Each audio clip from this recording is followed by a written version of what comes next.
Bab 281, Balzac Lutbet 1. Di-upload oleh Baca Suara. Jangan lupa like dan subscribe, agar kami semangat upload lebih banyak. Wakil kepala suku telah meninggal, dan kepala suku dari suku-suku lain yang telah bersekongkol dengannya semuanya memiliki lengan kiri mereka robek untuk menunjukkan persahabatan. Bagian dari tembok kota juga telah runtuh, dan beberapa prajurit yang telah melapisi tembok di dekatnya juga terjebak dalam keruntuhan dan terluka. Bahkan dengan semua itu, tidak ada prajurit suku yang berpikir untuk memberontak melawan Ivatar. Bahkan para tetua suku, yang kemungkinan besar memihak wakil kepala suku saat dia tidak ada, dengan sopan menyapa Ivatar dan anggota parti lainnya. Ini semua karena Ivatar telah menghancurkan wakil kepala suku dalam duel langsung sebelum membunuhnya, serta merobek lengan kepala suku lainnya. Meskipun ini mungkin tidak terjadi jika ini adalah negara lain di benua itu, suku-suku di hutan ini menghargai kekuatan di atas segalanya. Jadi begitu Ivatar, yang telah mendapatkan hak untuk menjadi penerus kepala suku, menunjukkan kekuatannya dengan membunuh wakil kepala suku, yang memiliki tingkat legitimasi yang sama, wajar jika tidak akan ada reaksi balik terhadap pemerintahannya. Dia kuat, pikir Qian sambil mempertimbangkan kembali Ivatar. Meskipun di tempat pertama, Qian tidak pernah menganggap Ivatar hanya sebagai penduduk asli yang sederhana dengan hanya ukurannya yang besar untuknya. Qian memiliki penglihatan yang cukup terampil sehingga dia bisa mengevaluasi kemampuan lawan. Jadi dia telah mengakui bahwa itu Ivatar memiliki keterampilan yang cukup bahkan jika dibandingkan dengan Leonhard Knights, dia akan dapat peringkat sebagai salah satu kapten, bukan hanya kapten biasa, tetapi salah satu yang terkuat di antara mereka. Namun, sekarang Qian telah melihat tampilan sebenarnya dari keterampilan Ivatar, dia merasa dia perlu menilai Ivatar lebih tinggi dari yang sudah dia miliki. Bahkan di antara semua ksatria benua yang Qian lihat selama Night March, berapa banyak dari mereka yang bisa mengatakan bahwa itu mereka lebih kuat dari Ivatar. Bahkan kepala suku yang telah bersekongkol dengan wakil kepala suku Zoran akan bisa mendapatkan tempat sebagai komandan Ordo Ksatria suatu negara jika mereka pindah ke benua itu. Dia mungkin dibangun seperti rumah kotoran batat satu, tapi dia sebenarnya seumuran dengan Eugene dan aku, kenang Qian. Ketika dia juga mempertimbangkan usia Ivatar, Qian merasa lebih jika dibandingkan. Namun, kenyataan ini tidak dapat dihindari. Bagaimanapun, Eugene adalah monster yang telah dievaluasi sebagai individu paling berbakat dalam semua sejarah klan Leonhard, dan Ivatar Jahaf ini juga seseorang yang bisa dibilang bisa dihitung sebagai salah satu pejuang suku terkuat, tidak hanya dalam batas-batas suku Zoran, tetapi di semua hutan hujan yang luas ini. Sekali lagi, kamu mendapatkan semua Mopei, kata Eugene sambil menghela nafas saat dia melihat ekspresi Qian menegang secara tidak wajar. Mendengar komentar ini, Qian berbalik menghadap Eugene sambil merasakan amarah, apa yang saya lakukan? Eugene menjawab dengan tenang, sudah jelas. Setelah melihat skill Ivatar, kamu pasti berpikir, kenapa aku begitu lemah, kan? Apakah ekspresiku benar-benar mudah dibaca? Qian berpikir sambil mengubah ekspresinya dan menyentuh wajahnya sendiri. Eugene melanjutkan, apakah Anda tahu berapa banyak orang yang ada di seluruh dunia? Jika kamu membariskan semua orang di antara manusia dengan bakat bertarung, maka orang-orang yang akan mendekati bagian atas daftar, ya. Mereka kemungkinan besar adalah ksatria terkenal yang sudah Anda kenal. Dari klan Leonhard, itu mungkin adalah Patriark, Lady Charmaine, dan saya sendiri. Qian diam-diam menunggunya sampai ke intinya. Ivatar memiliki tingkat bakat dan keterampilan yang sama. Secara klinis, sementara Anda dan Ciel bisa mendekati puncak, mencapai puncak akan sulit bagi Anda, kata Eugene terus terang. Kamu tidak bilang. Qian mendengus. Eugene terbatuk, tentu saja, sementara ini hanya realitas situasi yang sederhana dan sederhana, kenyataan tidak selalu berjalan sebagaimana mestinya. Maksudku adalah, di antara para pahlawan besar yang aku kagumi dan hormati. Tepat ketika Eugene hendak selesai berbicara, Mer, yang berdiri di samping mereka, berdehem keras dan berbalik untuk menatap Eugene dengan mata menyipit. Eugene ragu-ragu sebelum melanjutkan. Saya sedang berbicara tentang Sir Hamel. Anda tahu, dia tampak sangat biasa pada awalnya, bukan? Dibandingkan dengan prestasi heroik yang akhirnya dia capai, yaitu, dia mungkin telah membuat nama yang cukup mengesankan untuk dirinya sendiri sebagai tentara bayaran, tetapi pada kenyataannya, Sir Hamel pada waktu itu jauh dari menjadi pahlawan besar. Saya sudah tahu cerita ini. Sir Hamel, yang tidak terlalu kuat, dengan cepat menjadi lebih kuat setelah menjadi anggota partai Great Fairmouth, kata Qian sambil mendengus. Namun, Sir Hamel hanya bisa menjadi lebih kuat karena Sir Fairmouth ada di sisinya. Sir Fairmouth membimbing Sir Hamel dan... Kali ini, giliran Eugene yang menyela, siapa yang mengatakan itu? Namun, tidak seperti itu. Sir Hamel tidak pernah menerima bimbingan dari Sir Fairmouth. Sir Hamel menjadi lebih kuat karena dia bekerja keras sendirian. Rhaenyra, yang berdiri bersama Mer, juga berbalik untuk menatap Eugene dengan mata menyipit. Demikian pula, Eugene memilih untuk mengabaikan tatapannya. Itu juga, berkat fakta bahwa dia telah melalui begitu banyak pertempuran. Bakat bawaan Sir Hamel, pada awalnya, itu seperti bunga yang belum mekar. Setelah mengalami banyak medan perang, bunga itu mekar sepenuhnya dari pertempuran berulang. Yujin tidak hanya berbicara secara acak. Bahkan menurut pendapat Yujin yang terhormat, begitulah dirinya di masa lalu. Dia mungkin sudah membuat cukup nama untuk dirinya sendiri sebagai tentara bayaran. Tapi tidak ada perbandingan antara medan perang di benua itu dan medan perang di dalam Devil Dome. Namun jika dia pergi ke Helmut tanpa bertemu Fairmouth dan menjadi anggota partainya, aku mungkin akan mati dalam beberapa tahun, Yujin diam-diam mengakui pada dirinya sendiri. Adapun apakah dia telah menerima bimbingan dari Fairmouth? Dia harus mengakui ada beberapa kali. Namun, menurut Hamel, daripada bimbingan, itu lebih merupakan fakta bahwa ada monster seperti Fairmouth berdiri tepat di sampingnya yang merangsang pertumbuhannya. Dia tidak ingin kalah dari Fairmouth. Dia selalu ingin menjadi lebih kuat dari Fairmouth. Selama ini, itulah yang paling membuat Hamel terobsesi. Saya pikir saya mengerti apa yang Anda coba katakan, tetapi apa yang Anda lihat sebagai saya? Tanya Qian, wajahnya masih cemberut. Namun, melihat bagaimana bahunya yang merosot telah tegak di beberapa titik selama pembicaraan mereka, jelas bahwa dorongan Yujin telah membantunya. Aku mungkin sangat menyadari betapa kuatnya kamu dan Ivatar, tapi itu tidak berarti jiwaku telah mati, Qian dengan bangga bersikeras. Saya sudah mengalami frustrasi seperti itu di padang salju. Itu tidak berpengaruh pada saya. Karena harga dirinya, Qian tidak tahan untuk dengan jujur berterima kasih kepada Yujin atas dorongannya. Dan seperti yang baru saja dia akui, Qian sudah merasakan betapa lemahnya dia sebenarnya di padang salju. Dia juga tahu bahwa itu terus terobsesi dengan fakta itu tidak akan membantu pertumbuhannya. Yujin dan Ivatar kuat, Qian lebih lemah. Namun, apa bedanya? Qian tidak berpikir dirinya di masa depan juga akan lebih lemah dari mereka. Sungguh, meskipun kakakmu melakukan yang terbaik untuk mendorongmu, ada apa dengan sikapnya, kata Yujin, merasakan rasa malu yang tidak perlu saat dia menendang kaki Qian. Saat itu sekitar matahari terbenam ketika Ivatar akhirnya kembali dari perencanaan pertempuran. Ketika dia membuka pintu kamar dan masuk, penampilan Ivatar benar-benar berubah dari penampilannya sebelumnya. Dia sekarang mengenakan helm yang terbuat dari seluruh tengkorak binatang buas, dan dia juga mengenakan hiasan, denting kalung dan gelang. Lovelian adalah orang pertama yang menyambutnya, sepertinya kamu telah resmi menjadi kepala suku. Selamat. Dengan senyum masam, Ivatar menundukkan kepalanya saat dia melangkah ke kamar. Di antara semua perubahan penampilannya, yang paling menarik perhatian adalah tato besar yang baru diaplikasikan di dadanya. Meskipun tidak mungkin selama itu sejak ditato, kulit Ivatar terlihat sangat sehat, bukan merah dan bengkak, tetapi masih ada bau darah yang kuat. Tapi bau berdarah itu tidak berasal dari tato. Melirik tangan besar Ivatar, Yujin bertanya, apakah kamu datang ke sini setelah membunuh seseorang? Saya datang ke sini setelah membunuh beberapa orang tua yang menyedihkan, Ivatar mengakui. Yujin mendengus, untuk berpikir Anda akan mulai dengan pembersihan tepat setelah menjadi kepala suku.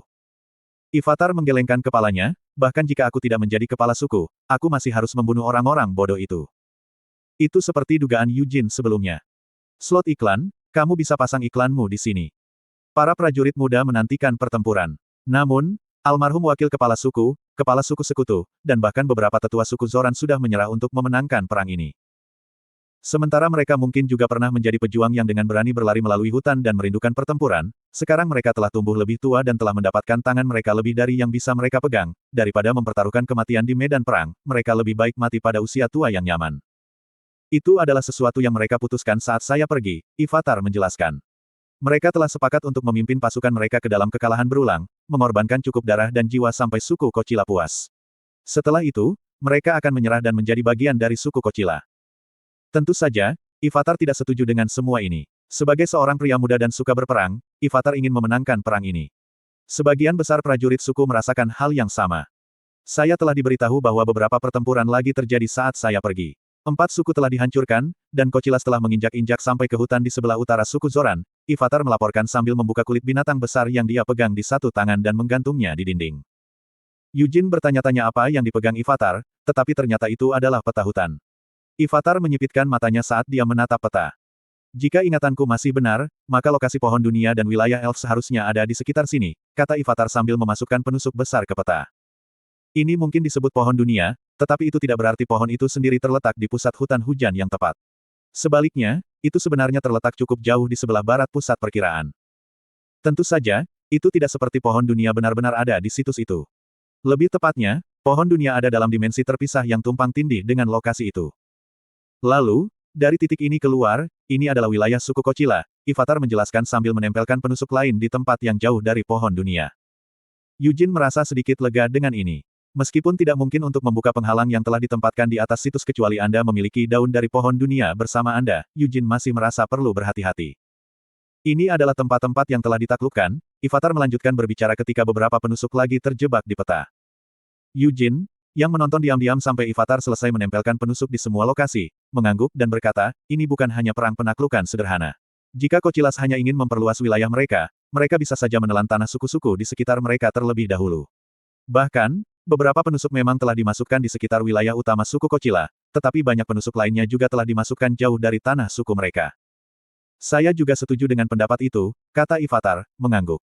Lovelain dan, yang mengejutkan, Melkit sama-sama memiliki ekspresi serius saat mereka memeriksa peta bersama. Kedua Arquizards yakin bahwa perang ini hanyalah pendahulu dari casting mantra sihir hitam besar. Izinkan saya untuk mengajukan asumsi tertentu, Lovelian akhirnya angkat bicara. Sebagai seorang penyihir, kamu harus bisa membedakan antara mantra yang bisa kamu kendalikan dan mantra yang tidak bisa kamu kendalikan. Namun, semua penyihir pada akhirnya akan bermimpi untuk memberikan prestasi sihir yang lebih besar yang mereka, bahwa tidak ada individu yang benar-benar dapat mengendalikan. Dalam kasus tersebut, Castor perlu mencari cara lain untuk memenuhi kekurangan mereka sendiri. Cara-cara itu tidak selalu terbatas pada memberikan pengorbanan atau membuat kontrak dengan makhluk berperingkat lebih tinggi, Melkit mengambil alih penjelasannya. Ada benda yang dikenal sebagai Earth Veins. Istilah ini mengacu pada aliran sirkulasi mana di dalam tanah itu sendiri. Dimanapun mana di Earth Veins sangat melimpah, tempat-tempat itu kemudian dikenal sebagai Leyland, tetapi Leyland seperti itu sangat langka. Lovelian melanjutkan berbicara, saya percaya bahwa sebagian besar tanah yang telah ditaklukkan Kocilas terletak di atas cabang-cabang pembuluh darah bumi. Penyihir hitam di balik semua ini pasti berencana untuk menggunakan beberapa trik sehingga mereka dapat memanfaatkan mana yang mengalir melalui Earth Veins. Anak jalang itu, Balzac, Yujin meludah. Lovelian berkedip kaget pada kutukan mendadak ini sebelum ragu-ragu memberikan pendapatnya. Aku pribadi percaya bahwa Balzac bukanlah orang di balik ini. Kami belum bisa memastikan itu. Jadi untuk saat ini, mari kita asumsikan bahwa Balzac adalah orang di balik semua ini, Yujin mengusulkan. Lovelian tidak tahan mengutuk Balzac tanpa pembenaran apapun seperti yang baru saja dilakukan Yujin. Dengan batuk, Lovelian mengubah topik pembicaraan. Tentu saja, ini semua hanya spekulasi untuk saat ini. Menurut pendapat saya ingin segera pergi dari sini dan memeriksa apa yang terjadi di situs-situs itu dengan mata kepala sendiri. Kami telah menyelesaikan persiapan kami untuk pawai ke depan, Ivatar melaporkan. Selama aku memberi perintah, semua prajurit yang berkumpul akan berbaris di suku Kocila. Itu solusi yang cukup cepat dan mudah. Sambil mendorong mereka kembali dari tanah yang telah mereka rebut, selangkah demi selangkah, semuanya akan berakhir begitu kita menyerang jantung suku Kocila, kata Yujin optimis. Adapun ilmu hitam, mungkin bagi kita untuk memurnikannya sendiri setelah kita selesai, Lovelian setuju. Saat percakapan ini berlangsung di sekelilingnya, Qian mengepalkan tinjunya dengan gugup saat dia merasakan kenyataan perang yang menyingsingnya. Mer tidak benar-benar tertarik dengan pembicaraan ini yang tidak ada hubungannya dengan dia, jadi dia asyik bermain batu gunting kertas dengan Rhaenyra di sudut ruangan. Seseorang tiba-tiba mengetuk pintu.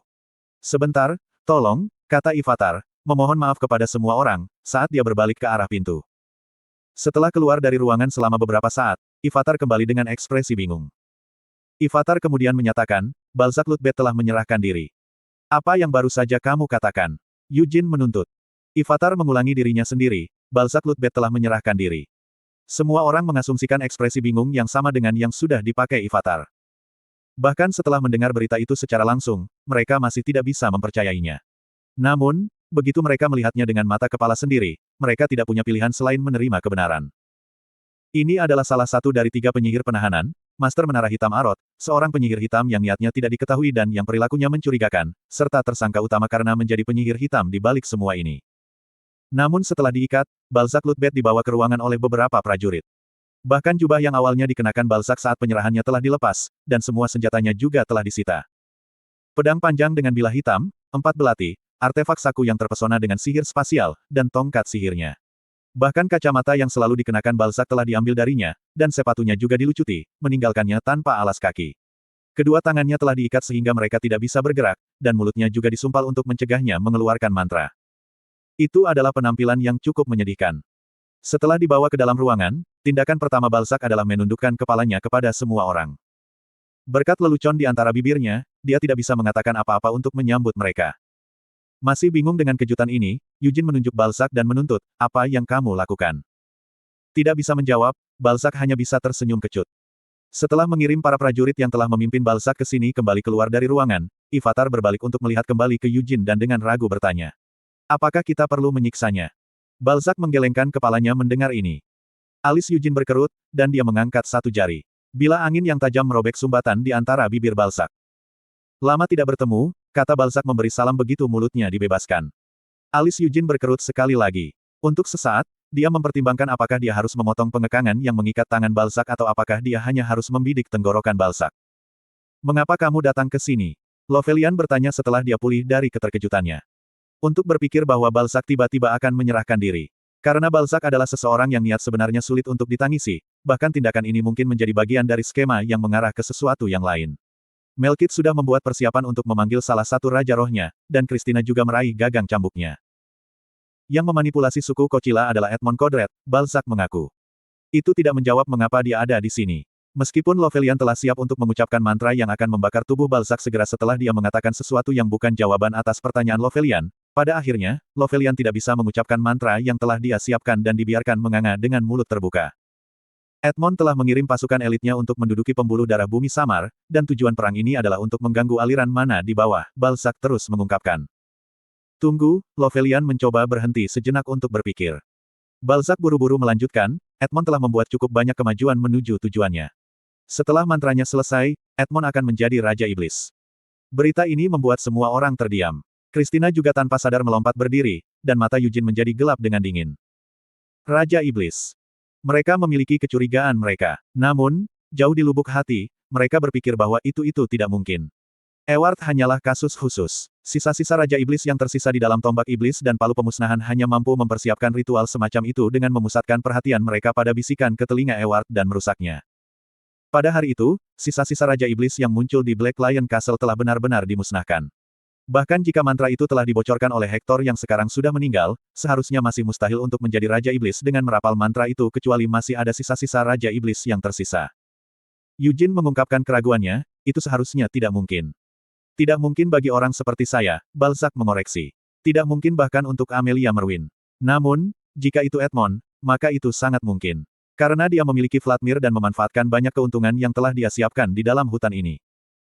Lovelian menenangkan dirinya, untuk saat ini, Black Tower Master, tolong jawab pertanyaannya. Mengapa Anda datang ke sini? Mengapa Anda menyerahkan diri? Mengenai penyerahan saya, itu seperti yang Anda lihat. Saya menyerahkan diri untuk bekerja sama dengan Sir Eugene dan kalian semua. Balzac berhenti berbicara selama beberapa saat untuk memeriksa ekspresi semua orang. Ini mungkin menyinggung Anda semua, tetapi saya pribadi mengawasi Anda saat Anda mendekati ibu kota suku Zoran. Itu karena fakta bahwa aku mengawasi Zoran karena perang mereka dengan Kocilas. Balzac memiliki familiar yang ditugaskan untuk melakukan tugas pengawasan yang tersembunyi di seluruh suku Zoran. Dia juga menyaksikan keributan yang terjadi sebelumnya di tembok kota. Kerja sama, Eugene mengulangi sambil memelototi wajah Balzac dengan mata menyipit. Saya tidak berpikir saya bisa mempercayai tawaran itu. Lagi pula, bagaimana saya tahu bahwa itu apapun yang Anda katakan adalah kebenaran? Jika itu masalahnya, lalu bagaimana kalau hanya mendengarkanku untuk saat ini? Kemudian Anda dapat pergi dan memeriksa kebenaran untuk diri Anda sendiri setelah saya selesai menceritakan semuanya kepada Anda. Jika itu adalah Master Menara Merah dan Master Menara Putih, mereka seharusnya bisa mengatakan yang sebenarnya hanya dengan memeriksa vena bumi yang telah ditempati oleh suku Kocila. Balzac menawarkan balik. Eugene mengerutkan kening, alasan apa yang kamu miliki untuk mengkhianati Edmond? Hah, Sir Eugene, tuduhan itu salah. Balzac menggelengkan kepalanya sambil menghela nafas. Edmond dan saya tidak berada dalam hubungan yang cukup dekat sehingga ada pengkhianatan. Lagi pula, saya tidak pernah begitu mendukung tujuan Edmond sejak awal. Pertama-tama, Edmond bahkan tidak tahu aku datang ke hutan ini. Balzac berhenti berbicara selama beberapa saat karena dia tenggelam dalam pikirannya. Dia akhirnya melanjutkan, namun, dia seharusnya sudah tahu sekarang. Setelah datang ke hutan ini, saya telah memastikan untuk bergerak dengan sangat hati-hati, tetapi saya mungkin mengekspos kehadiran saya ketika saya menyerah kepada suku Zoran. Apakah kamu mengatakan bahwa Kocilas memiliki mata di dalam suku? Ivatar menggeram. Tanpa menunjukkan tanda-tanda menyusut kembali saat tubuh besar Ivatar menginjak ke samping dan memelototinya, Balzac dengan tenang menjawab, akan aneh jika tidak ada. Tolong jangan terlalu khawatir. Setelah percakapan ini selesai, aku bisa mengungkapkan semua mata yang ditempatkan Edmond di ibu kotamu. Jika itu masalah bagimu untuk dilihat oleh mata itu, kamu seharusnya mendekati kami secara diam-diam. Jadi mengapa Anda memilih untuk menyerahkan diri di depan umum? Eugene bertanya. Saya pikir jika saya mencoba mendekati Anda secara diam-diam, akan ada kemungkinan besar terbunuh oleh pukulan buta pedang Sir Eugene, Balzac dengan jujur mengaku. Juga, saya percaya bahwa akan jauh lebih baik bagi saya untuk menyerahkan diri dan bekerja sama dengan Anda, Sir Eugene, daripada bagi saya untuk tetap menyamar. Lebih baik untuk siapa tepatnya? Eugene menuntut. Tentu saja, ini untuk kita semua. Begitu dia tahu bahwa Anda ada di sini, Tuan Eugene, dan dia tahu bahwa saya telah bergabung dengan Anda juga. Maka bahkan Edmond, yang dikenal selalu keren dan tenang, akan mulai gugup. Terutama karena orang itu. Terlepas dari bagaimana saya menggambarkannya, kami benar-benar tidak sedekat itu. Hanya saja saya tidak benar-benar memiliki hal lain untuk dikatakan, jadi saya hanya berbicara seperti biasa, Balzac dengan cepat minta diri. Sudah cukup, jadi mengapa Edmond menjadi gugup karena ini? Eugene bertanya. Itu karena kami berdua telah menandatangani kontrak dengan Raja Iblis Penahanan, kata Balzac dengan nada serius. Edmond akan yakin bahwa aku merencanakan sesuatu. Dia harus waspada tentang kemungkinan bahwa mantra yang telah dia persiapkan dengan susah payah mungkin dirampas olehku, jadi dia akan mencoba menyelesaikan ritual dengan tergesa-gesa bahkan jika persiapannya belum cukup sesuai. Eugene mengerutkan kening, kamu mengatakan itu seperti itu akan menjadi kesalahpahaman di pihak Edmond, tapi itu mungkin hanya niatmu yang sebenarnya. Jika itu benar-benar terjadi, lalu mengapa aku harus datang ke sini? Balzac menunjukkan. Eugene merasa bahwa Balzac mengatakan yang sebenarnya. Jika dia benar-benar berniat untuk merebut kendali sihir hitam Edmond, tidak akan ada alasan baginya untuk datang ke sini. Sebaliknya, akan lebih masuk akal baginya untuk tetap bersembunyi sepanjang waktu, hanya mengungkapkan dirinya pada saat Eugene bentrok dengan Edmond, mencuri kendali mantra untuk dirinya sendiri. Aku bisa bersumpah pada diriku sendiri dan jiwaku, suara Balzac bergema dengan nada berat sumpah magis. Aku tidak berniat menjadi Raja Iblis. Saya lebih suka tetap sebagai eksistensi yang dikenal sebagai Balzac Lutbet, seorang manusia. Aku rindu hidup sebagai manusia dan mati sebagai manusia. Eugene terdiam. Mengenai alasan aku datang ke sini, itu demi menghentikan Edmond menjadi Raja Iblis, kata Balzac sambil tersenyum sambil menghadapi Eugene. Dan untuk melakukan itu, aku berniat membantu pahlawan, Tuan Eugene. Ini tidak terasa seperti kata-kata yang harus diucapkan penyihir hitam. Catatan translator. 1. Teks asli Korea menggunakan istilah slang kuno untuk menggambarkan seseorang yang sangat besar dan berotot, terjemahan harfiahnya adalah dudukan kue beras.